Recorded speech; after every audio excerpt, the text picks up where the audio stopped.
Parliament में खड़े होकर के पूछते थे और अपने आप को बहुत विद्वान मानने वाले लोग पूछते थे। सरस्वती जब बुद्धि बांट रही थी तो वो रास्ते में पहले ही खड़े थे। यहां तक पूछ लेते थे बिजली भी तो नहीं है, रिचार्जिंग कहां होगा, फिनटेक क्रांति कैसे होगी, ये पूछा जाता था। और मुझ जैसे एक चाय वाले को पूछा जाता था।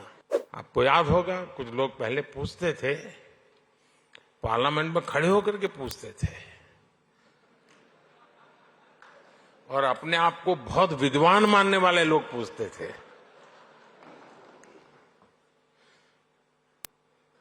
सरस्वती जब बुद्धि बांट रही थी तो वो रास्ते में पहले ही खड़े थे।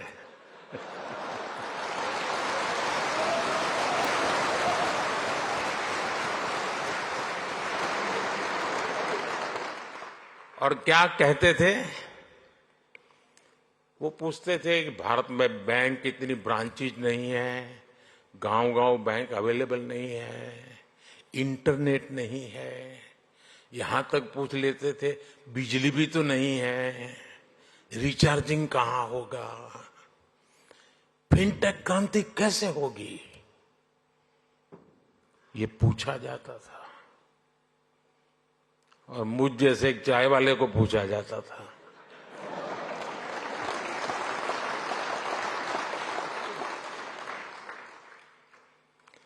लेकिन आज देखिए, एक दशक में ही भारत में ब्रॉडबैंड यूजर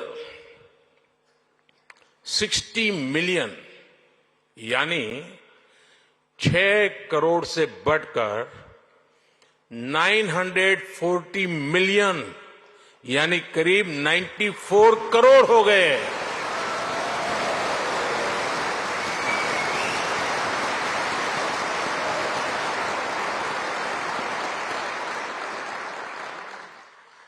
आज 18 वर्ष से ऊपर का शायद ही कोई भारतीय हो जिसके पास उसकी डिजिटल आइडेंटिटी आधार कार्ड नहीं है।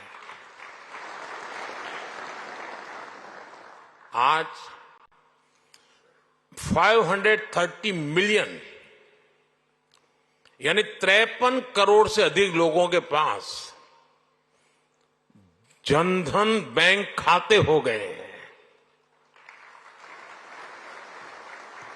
यानी 10 साल में हमने एक प्रकार से पूरी यूरोपियन यूनियन के बराबर आबादी को बैंकिंग सिस्टम से जोड़ा है।